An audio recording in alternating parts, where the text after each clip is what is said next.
Aloha, it's Island Emory right here at Taverna Costera in the Arts District. Yes, the village, bringing you the podcast where we get interesting people in our community to talk story with us right here. Today, our special guest, Kimo Harward, the president of the Aloha Alliance. How's it, bro? Still eating poke. Tell him hi. How's it? How's it? How's Oh, it? no food. Oh, no food. Right on. There's Island with the Village, broadcasting right here downtown Arts District at Taverna Costera at Dragon's Alley. I'm Island Emory.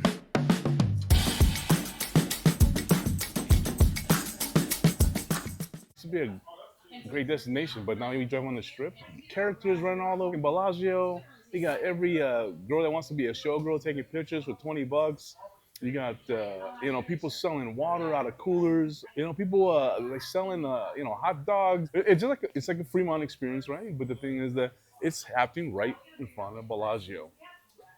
You got I'm that's TJ to me. You know what I mean? Like driving down, it's like it is literally a circus. But, and I avoid the strip. Oh, I told him I tried to. But I have to admit, there was one Saturday morning, and I hadn't been on the strip. I worked on the strip, Well, but one morning I was meeting somebody for coffee, just off strip. Well, there's a big old nosh place off Convention Center Drive. So I thought, I'm just going to drive and it was calm. It was Saturday morning early, calm, nice weather. I fell in love with the strip again. It, I hadn't noticed all the building and the improvements and the things oh that yeah, had happened there in those years that I left working on the strip, and yeah, I don't go back. yeah. I fell in love with it. It was beautiful. It is beautiful. It's a destination, and it's just one of those. I don't know. It's so many. It's like quadruple the cars now on the strip. Uh, it's flooded with people. Every especially Thursday. Thursday's a new Friday, right? So everybody's out there on the strip, and like I said, you're talking about the characters running around, and obviously with all these I guess wannabe showgirls taking photos. Everybody's out there to get the hustle on. You know what I mean? Right on the sidewalk. And before, Bellagio to me is like, oh, hey, the fountain, the fountain's blowing up, and this Breaks my opera heart music. they're taking that. Yeah, yeah. Oh yeah, the Mirage, right? Yeah. Yeah. So they shut it down, right? The Mirage. Yeah, they're going to put a big Hard Rock. hard rock City. guitar in there. Yeah. And I'm thinking, why take something a landmark like that? Everybody in the world knows about those fountains. Right. It's a staple, and you're going to tear it out and put a guitar up there. Oh, the volcano. Yeah. Yeah. It's it's a facelift, man, and that's what the attraction is. I mean, Hard Rock was like one of those iconic hotels, casinos here, and it brought Hollywood. You know what I mean? It brought Rockstar. It brought everybody. Yeah. And in fact, I Hard think Rock I still had have an old T-shirt. Yeah. Hard Rock Las Vegas. well, look at you. But they're the one that first ones to create that pool party. Now you got every hotel casino doing pool Oh, parties. they emulate that. Yes, Yeah. yes. It's a big deal. Yeah, man. It used to call the rehab at Sundays at Hard Rock, and now to bring it on the strip and literally building But their to city. me, by putting up the guitar shape up there, that takes us back to the days of, that styrofoam lion that they had in front of the MGM and the junk Yeah. that they had in front of the Luxor. Those days, I thought when they tore that stuff up and made it look beautiful, I'm thinking that's a plus. And now they're going to go back to a guitar instead of. Well, it's supposed to be glass, right, or something like that. When I saw the rendering, I was like, wow, literally building a city within a city, like Aria, or how is it? Is it not Town Center? I forget. They know where the money is, though, because another thing they're doing with it is expanding the shopping. Oh yeah, most of that. Yeah, there's money in shopping. Yeah, there's money in shopping. But the thing about in those shopping complexes or malls or what have you, on the especially on the strip, the crystals. You have all these people pandering. water bottles, little water I bottles, can't believe it. $5 for a bottle of water, Wow. what I mean, right outside the mall, but everybody's, they got to stay hydrated. If you're walking, you're going to, instead of going inside to the mall and paying $10 for a bottle of water, well, let's get one of those bottles of water that's walking out. But the thing about it kind of brings, to me, it just depreciates the value of where the location is at. But again, to each his own, right? We talked about Bellagio.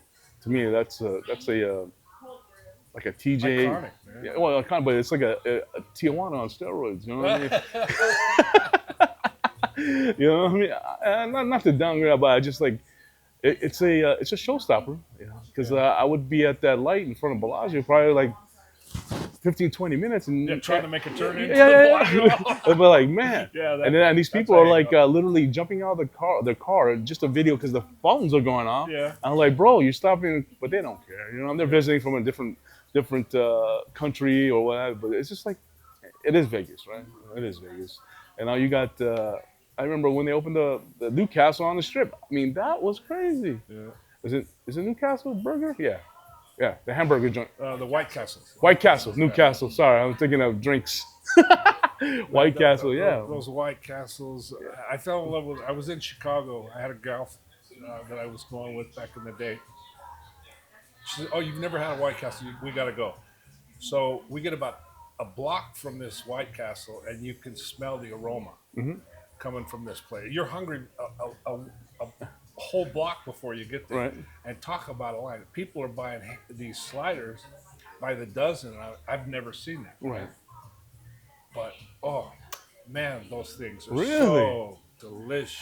You talked about Chicago. I mean, I went out to Detroit and a pal of mine. We went out there. We were working out there for a little bit, and everybody talked about White Castle. And I was like, all right. So we had a night job, and it's like, okay, let's go. And we're from Hawaii. Let's go try this White Castle out. So we didn't know that they sell it in suitcases.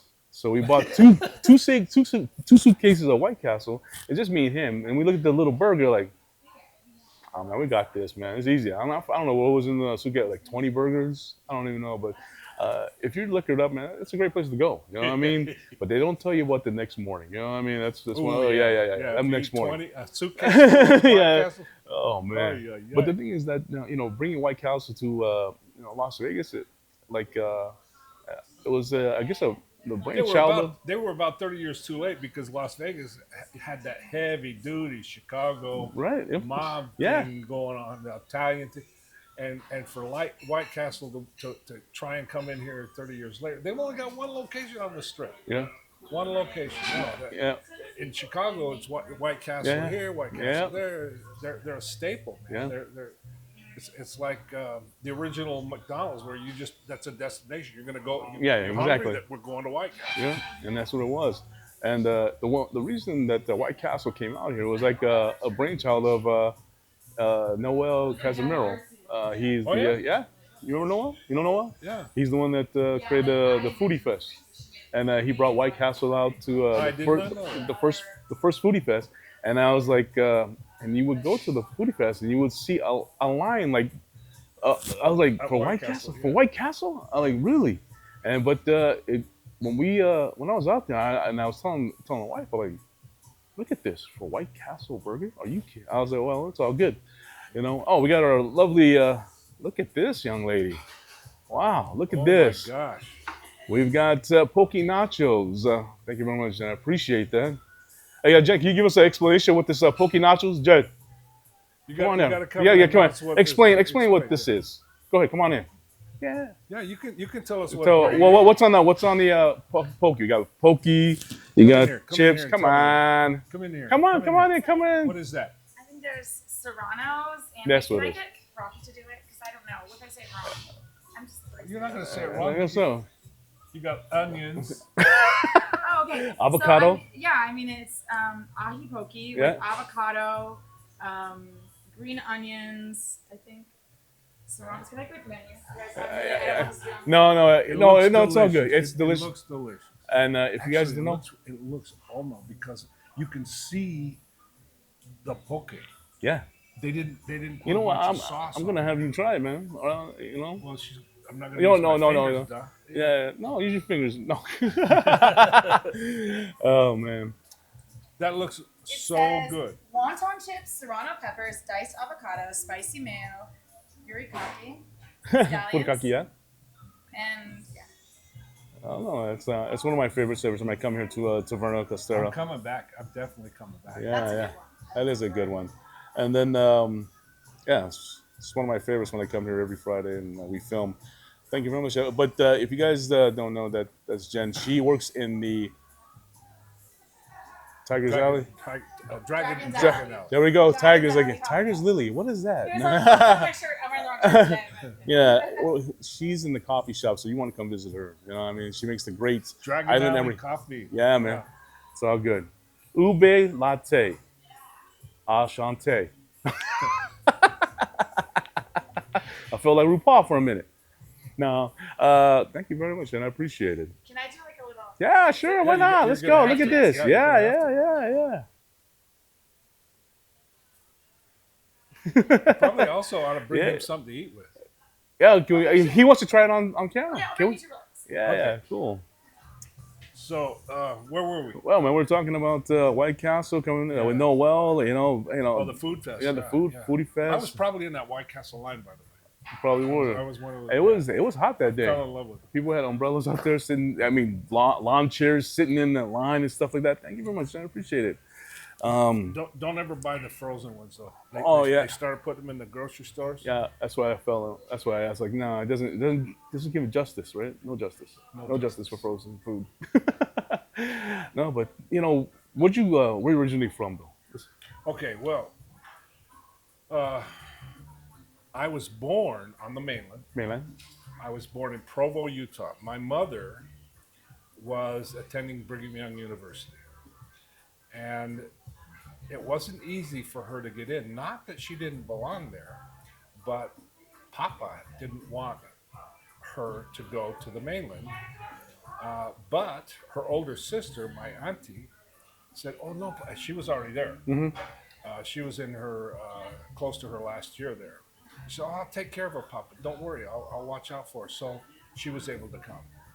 So along comes Kimo, and I know that I was an accident because neither my father or my mother had completed their education yet.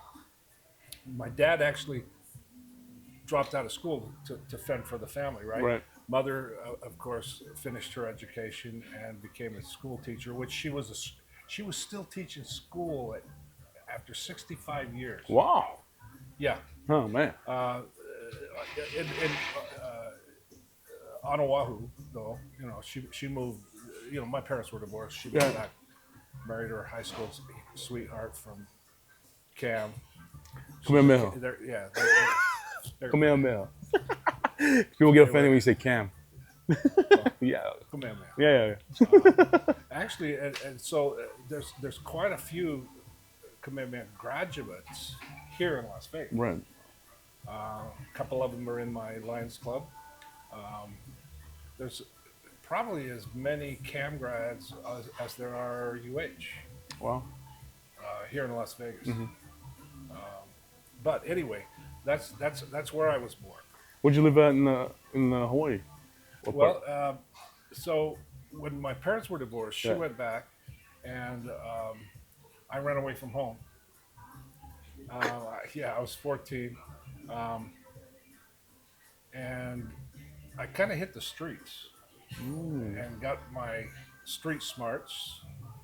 Then I was drafted, went to Vietnam, came back, went to school at Utah Technical College. Got in the food and beverage industry. I put myself through school on the GI Bill, and I tended bar, Yeah. as well. And so I kind of stuck with that. So I put 15 years in the restaurant business. I came to Las Vegas. We were opening up What year was this?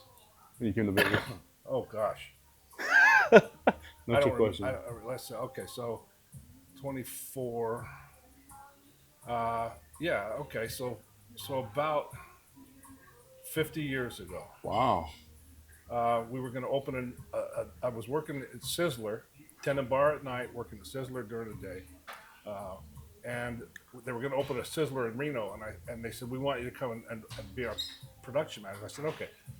Well, my dad had moved to Las Vegas, and I thought, okay, well, I got 3 weeks off. I'll just run down, as long as I'm going to Nevada, I'll have Right. to go see Pop and my brothers. I had two brothers that were staying with my father. Uh-huh. And he said, well, what are you going to Reno for? I said, well, we're opening a new restaurant. He says, well, yeah, but this is Las Vegas. You gotta stay here. I said, well, I have a job there. I don't have a job here. He said, that's okay. We can fix that. Well, he was a counselor at with the juvenile court system, Okay. and they had a recycling plant that they opened on D Street, Okay. D Street in Washington. And so Nevada Beverage was helping juvenile court give these delinquents a job. I used to be I know the juvie court too. Yeah. I've been there. So, so anyway,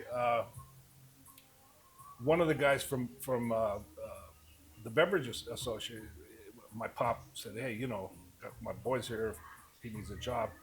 So I got a job driving a Coors beer truck, but that only lasted about a month, Wow. and they let me go, and I didn't know it at the time, but I had been hired as a scab because the Teamsters were out on strike. Oh my goodness. I didn't know anything about that. Right. Right. So I thought, okay, well, the the unions are strong down here. I was a bartender up in Utah. I'm going to come down here. I'm going to go back into that.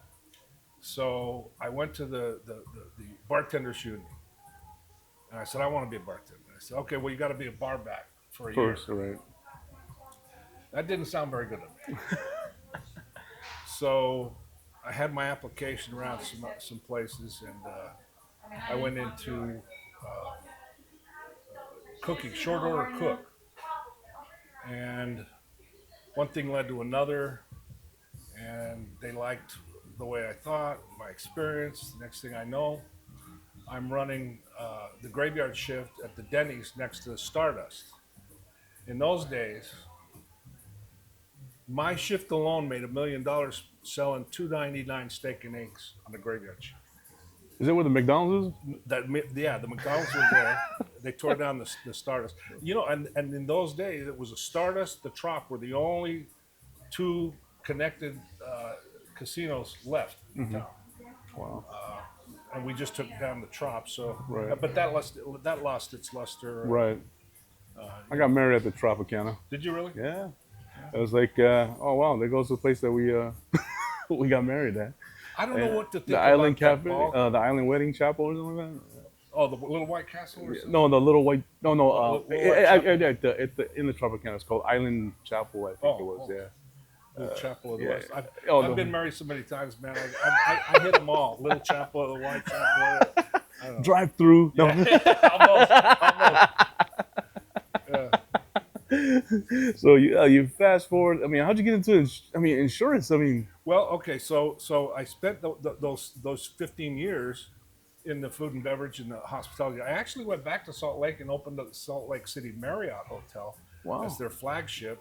We were right across the street from the Salt Palace. This is before the Delta Center was built. I got to meet so many. Tony Bennett, the Hulk Hogan. Everyone would stay at the Marriott because Right. we were right across the street. It was a great education. Oh my gosh, Marriott Hotels, they're world renowned for Rep. good reason. yeah. Anyway, I had gone to school again. I went to Utah Tech and studied the trades. Right. Well, Las Vegas was kicking butt and taking names. I got a job next 15 years. So 15 years in the restaurant, 15 years in the trades. There was no such thing as Green Valley or Summerlin. No. We were building it. We built 5 of the casinos on the Strip.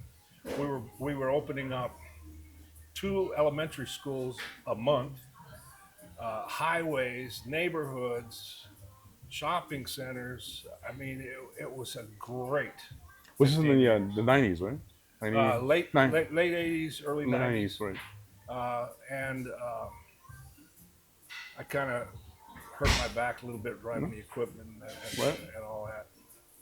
But the growth of the city, I But mean, yeah, I knew at one point I knew every street in town because oh yeah, yeah, yeah. we were It's like running this. all over the place every day. Yeah, yeah. Now there's streets I don't know. No, man. I have to use Google to get around. Yeah. No, I think everybody has to. I think the last thing that I heard, what I saw when I was driving for one of the express companies was Tropicana. I mean, not Tropicana, but the Spanish Trails. Oh, The yeah, yeah, elite, yeah. the elite. Oh, yeah, everybody knew that Steve Wynn lived there, and Andre Agassi, Brooke Shields, and that was the end of Tropicana. Yeah, that was it. And then everything was desert. And then that was the last of it. I'll tell you, it grew way past that. My first house that I bought was out north. It was out by Ann Road and what is now the 95, yeah? Yeah. Or Rancho, Yeah, whatever you right call there, it. yeah. Ann Road was a dirt road. Yes, it was. A lot of dirt roads.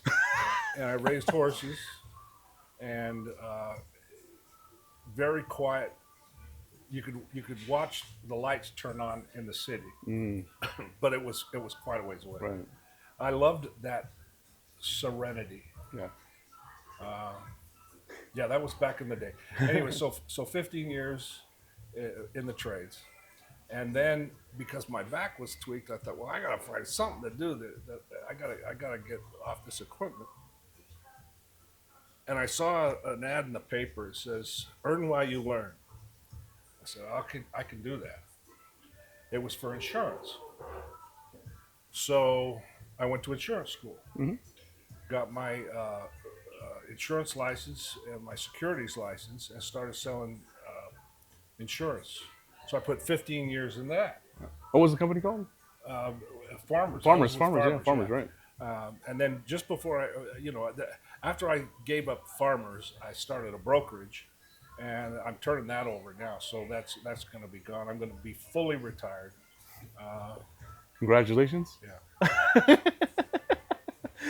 No, you went through all your career, and talking about definitely a journey, but you get involved with the community, and this is how we met. Yeah. Yeah. Especially with the the Las Vegas Civic Club or other nonprofit organizations that revolved around the AAPI community.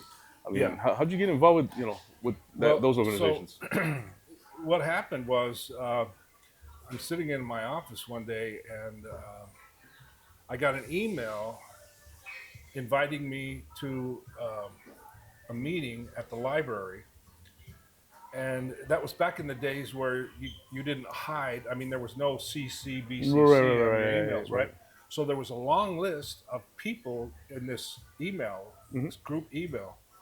And I happened to notice that all the last names were Polynesian or Asian, Filipino, whatever, Right. And I said, well, I think I'll go. Maybe I can sell some insurance. That's the best networking tool back then, huh? And besides that, there was food. You know what? Food and drinks. It's definitely a party goer. But so I go to this meeting at the library, and the room was packed, and I listened to this guy. They were talking about lions. I didn't know what lions were. Basically, they're the oldest, largest humanitarian service organization in the world. Wow. But when there was a gentleman called Sid Ostis, I'll never forget him, when he explained what that lion's emblem was all about, I said, I want to belong to that. And what that emblem is, there's two faces of lions facing, one facing this way, one facing that way. Well, those lions represent, this lion is looking at the past, and they learn what they need to go, this lion's facing the future. You learn from the past to hit the future. And if you know anything about Hawaiian philosophy, That falls right in with our mana. Right, Mama? Yes. So, and then the Lions logo, it's liberty, intelligence, our nation's safety. And that made sense to me too. And later on, I found out that our nation's safety came about because when they founded the Lions, um, it was like World War One had just broken out. I mean, there was depression in America. You know, there was the World War, and it was an ugly time, right? So there's this insurance guy in Chicago, Illinois, that got his group of I don't know, maybe country club members. They Right. had some cash in their pockets, but he says we got to do something to make our communities safe, our communities better, help the people that are struggling, and that's how it all began. A couple years later, they expanded into Canada because Chicago's so close, You're right? right. So then it became international, and then later Hawaii became a state, and they're District 50. So there's a constitutional area. We've got 4 constitutional areas around the globe because we're in 220 countries, Okay. over 220 Wow. countries. And we have, oh gosh, so many clubs. We've got so many clubs right here in Las Vegas. Um, but as you go around the world and you see, it's all the same problem. You have hunger issues. You know, people that natural disasters, um, the environment, um, childhood cancer. And when they came out with childhood cancer, I thought, well, wait a minute, why are we focusing on that? We've got St. Jude. And then it hit me. Oh, you know, that's America. The rest of the world doesn't have St. Jude. So that I'm all for childhood cancer. I love St. Jude. That's something that I still maintain, even though I give a lot of my cash to Lion Right. stuff. St. Jude is a wonderful organization. I'll never give that up. But there's issues that everyone in the world faces that it just takes a helping hand. Yes, it does. And I think once you stop thinking about yourself, you can start thinking about others. As a young man, you know, you think about yourself. You know, it's all about me. Yeah. But then you get a little gray hair, and and you start realizing that you know this is a big world, It is. and there's a lot of problems, and I can't change the world in and of itself, but I can change the world for somebody. Excellent outlook. So humanitarian service is what that's all about. So, which led to me forming a Lions Club that was pretty much Polynesian based. And so our first meeting, as we formed a board and we met. What do you want to call it? And everybody in the meeting is Hawaiian. We're going to call it the Aloha Alliance. I said, okay. Because I mean, aloha. Right. I mean, that's kind of goes hand in hand Yes, with it does. Hawaiianism, right? Yes. So we chartered in 2003, and we've been going strong ever since. Yeah. And I'm so glad I would never have had the opportunity to meet as many people all over the world with that mindset of being able to help somebody else. It's not always about money. Sometimes you can help just by saying, "Are you okay? Is there anything I can do for you?" And you'd be surprised that somebody just needs a lift, a hand, do this, do that, Right. and you're done. And you feel good, and they got the help that they needed. Yeah. It's easy. It is. It's like falling off a rock. Right. You know, it's not a big thing, Right. but that's what we're called to do. It's fun. We have fun. I mean, holy cow! I've traveled all over Nevada, We had now I didn't go to Australia. We just had our international convention in Australia. There's no way I could sit on a plane for 16 hours. So I said, that'll wait. But we've got a USA Canada Forum coming up in Louisville, Kentucky. Early next month, I'll be going to Bishop, California. We've got clubs in our district that are on the eastern side of the Sierra Nevadas. And I love the rural clubs. You know, in Las Vegas, I told you there's so many clubs here. We're all fishing the same pond. Right. You go into these rural communities, Lions, they're like the hottest game in town. Everybody knows who Lions are. You talk to somebody here, and say, what's a lion? Right. But in rural America, wow, they know what a lion is. You pull into their town, and on the sign that says, you know, we've got the Lions Club, you got the Lions emblem, and you know, the whatever. They know what we do, So and they count on us. So the Aloha Alliance is just a chapter of the Alliance Club. Yeah, we're a club in a district, in a constitutional area, in an international organization. Okay. All right. And then you became president of the Aloha Alliance. They made me president, and I was president for a couple years, treasurer, secretary a couple years, a zone person, a region person, a couple of vice governors, finally a governor. And I thought I was going to be done with just sitting on a couple of foundations this year, but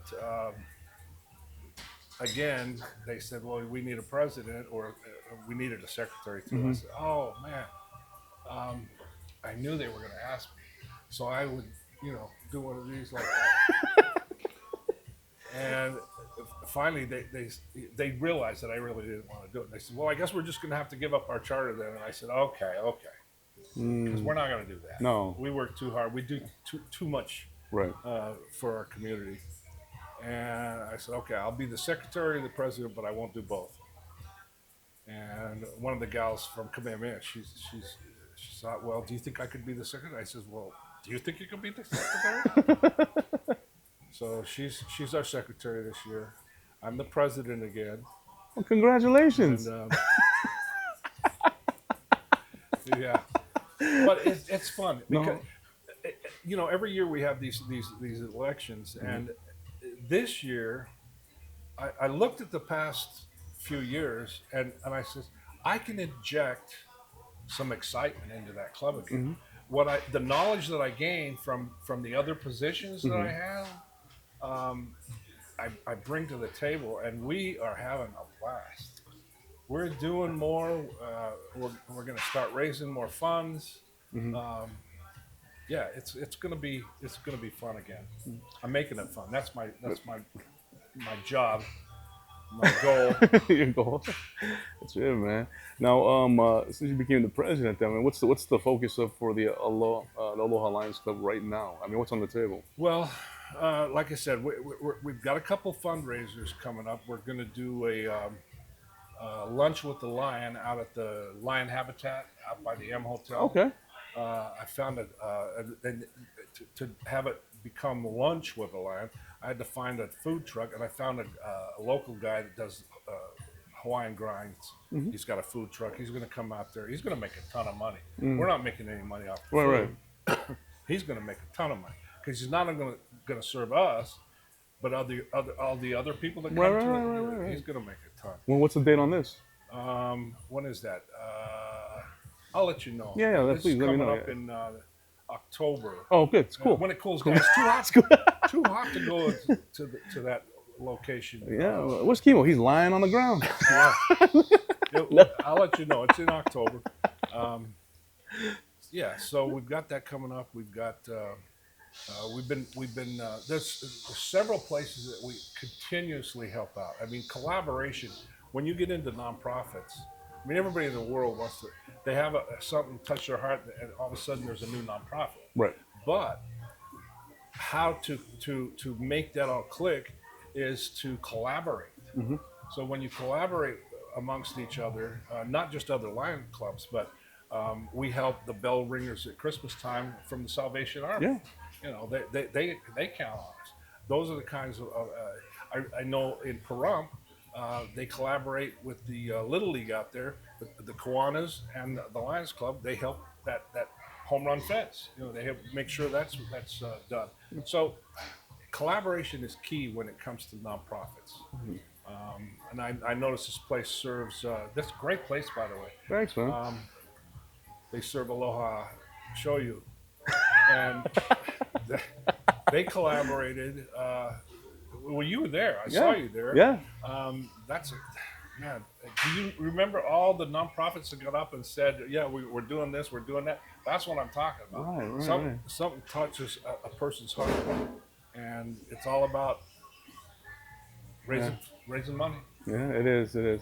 You know what? This is a while back, but you probably recall because I felt glad that you spoke. We had visitors from Hawaii that came up here, and was it? As a governor and some other Republican or Democrats that came up here. Uh, uh, con- When was this? this one was at the reserve. Remember the old Fiesta reserve, and we would all sit in that Oh, little yeah, room, yeah, yeah, and yeah. then they were That asking was for community to yeah. donate money to them, and you I spoke up. remember He's that. like, and you said, "What are you talking about? You got Emory over here. He's been doing this. Nobody's helping him. You know what I mean? And you guys are coming up here." I was like, "Wow." And I really Well, appreciate that. I'm glad you brought that up because that's about the time. I think that wasn't that around 2011 or so. Yeah, because I had the Waihe on the radio show, and he was talking about the same thing about raising money here in Las Vegas, Yeah, yeah. and and then behold the next article in what is it? I forget what newspaper that all the people that moved away from Hawaii that you're not considered being Hawaiian. I'm like, what? And then they came here to ask for money, and why would you guys do that? Kind of you can't say no to the Yeah. people of Hawaii because we moved away. It's funny you bring this up because that's about the time when uh, Keanu Sai Oha, that's what published it was. his he published his thesis about the history and the politics of the Hawaiian Islands, Hmm. and it started quite a stir. And at that time, Obama was president, and I didn't agree with all of his politics, but he did something that he did a couple of things actually that I was all for. But one of those things, he came to us and he said, "We didn't come to me, but uh, he put it out there. Look, I would love to um, give you guys nation within a nation status, Hmm. and the problem is there's no one that I can have the interior meet with uh, to set this all up." Which started that movement, that sovereignty movement, right? Hmm. That It's became a like big deal. Kauinoa, right? Kauinoa. Yes, yeah. Well, yeah.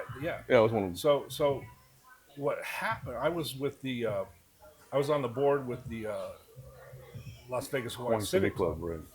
and that happened in 2017. We had our convention in Las Vegas, and I think that's what there was some fallback. Like, why are we having a association for the Hawaiian Civic Clubs in Las Vegas, Nevada? Manu Boyd he got up and said that, and he's a great musician, by the way. Right. But we did breakout meetings Hmm. about this, and I learned really early on the difficulty of putting sovereignty or nation within a nation together so that it would work. First thing that had to be done was we had to decide on what that nation would look like. That's where it fell apart Hmm. because in our breakout meetings there was an element that wanted complete autonomy. Oh no, we want it all. We don't want nation within a nation. We want our country back. And then there were others like myself that said, wait a minute, nation within a nation, we could have our own port, coming in. We get the tariff, right? Right. We could have all the ceded lands back, all the money back.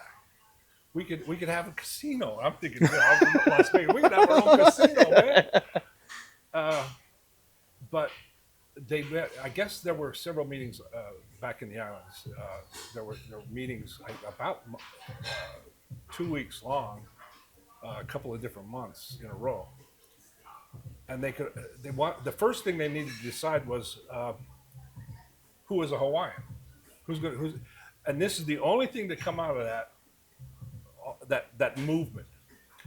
They decided that they didn't want it to be like the Indians, where you're 1/32nd Cherokee, so you're part of the tribe. Right. It wasn't going to be like that. So what they did was they said, okay, if you can show that you have a bloodline that goes back pre-contact, then you're indigenous. You're an indigenous native, which I can do. Yeah. But not everybody could. No. And there were a lot of people said, "Oh no, we can't do it," because so many of Hawaiians now, maybe their grandmother had some Hawaiian blood Yeah. that's 7 times removed, and they were born in Hawaii, but there's no connection to the indigenous part of Hawaii. Right. Hawaii is historically its own complete entity. And so when they came up with that, it made a lot of people angry because they can't prove that they're indigenous. Right. And that's the key word. Keyword. So it failed. I don't think we'll ever get that back again. Wow. But Dr. Sai, I mean, the work, you can still, I think he published his thesis in 2011. You can pick it up. It's amazing history, amazing documentation. He talks about how the islands were formed, the ali'i, the community, the society itself, the government itself, how it was taken over, how it was stolen from the Hawaiian people. Right. You know who's an authority on Hawaiiana here locally? You've got to have him on your program. Patrick Ka'anoi. You know him? I heard the name. He's a dear friend of mine. I'll put you two Yeah, together. please, You can have him come in here and talk Yeah, story. yeah. Tomorrow he's going to be at the Flamingo Library, and he always does an educational hour about La'ea, the Hawaiian flag. Not this new flag that the kids want to put together with the bananas on it. This A is the- Kirakamaioli flag, eh? yeah. This is the flag and what it means. I mean, it's sacred. Yeah. And he talks about that. Get him on your program. Yeah. He'll be a great resource for You you. know, I got chilled when you're talking about indigenous people because from what I've told from my aunts and uncles, our family is, my grandmother had, she was a descendant of Queen Liliuokalani. Yeah, there you And go. now I was like, but we'd never hear it, but yet, when you hear it from, obviously the elders, like kapunas and stuff like that, Yeah. they're like, That's the only place you're going to yeah, get. that's all you're gonna get it, And then I was like, wow, and it kind of threw me back. But then, as we live here in Las Vegas, we just kind of continue in life and keep striving for the best, and work, and hopefully we get to bring everybody together. But I mean, I'm really interested in the Aloha Lions, and I'd love to go and visit. But if people want to Well, become, you're always working at night. We meet. Yeah, Actually, I'm going to throw a board meeting in this place one of these days. wow, right on. But we meet at Bonefish Grill on the fourth Tuesday. For Tuesday. We just had it Oh, okay, this okay. week.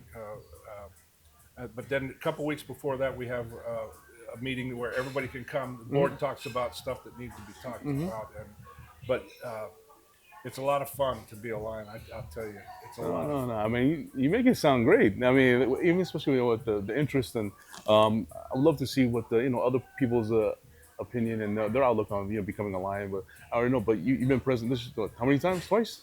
Three times? But this will be 4 times. Four Yeah. times. Yeah, man. But the thing is that you raised it, right? You raised the Aloha Lions. I'm the charter president. Yes. So Now, I used to put that on my car. I was real proud to put Charter President. And I'd go to, one of those fast print places and get it. Right, right, right. And a picture of the ocean and the palm trees and everything. So, but now I haven't been in the Lion for 15 years. Now I just have the Lions logo on there with the International, Lions International on there. That's it. Lions International. That says it all to me. Says it all. Yeah. No, man. No, guys, just thank you for coming and joining me and talking story about the Lions Club and your journey from Provo, Utah to Las Vegas, Provo, Utah to Hawaii to Las Vegas, and I've been here 50 years, bro. Man, Yeah. I think I'm working on 36. Yeah. So you've seen a lot of changes. Yes, when you talked about some of the hotels, Stardust, and especially Denny's on the Strip, and I was like, wow, I remember those days, and then the hotels were spread out. Now you got hotels like, all butted up together on the Strip, but they're playing Monopoly for real. Yeah, they are. Yeah, they are. Currency, man. Exactly. Yeah.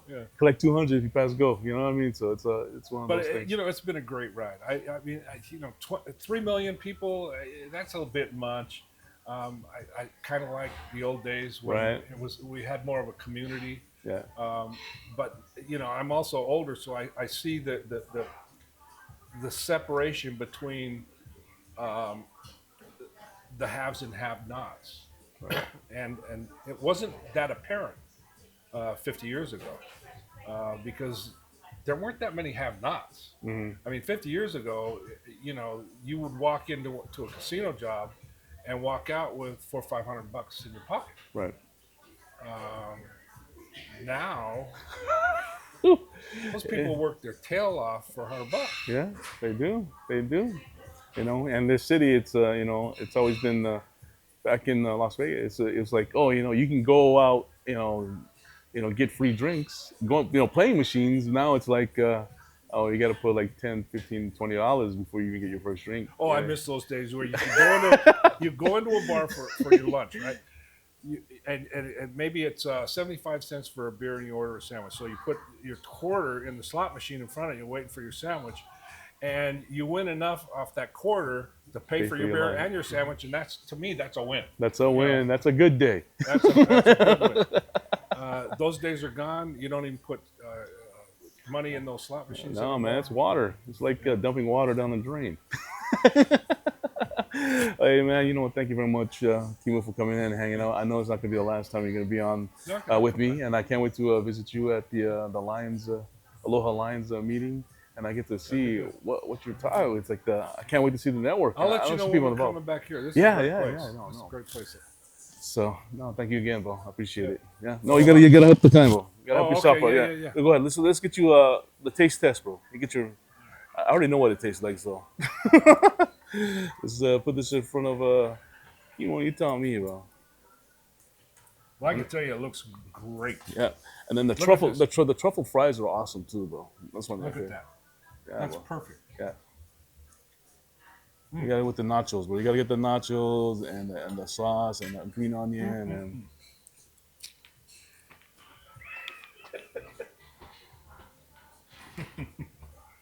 All right. That's the Village with Kimo Harward. Mahalo, stay tuned as we bring more people from our community, from Taverna Costera, yes, in Dragon's Alley, to you. Mahalo. Aloha. Hey, come get your fix. I'm Mainland with the Village. Aloha.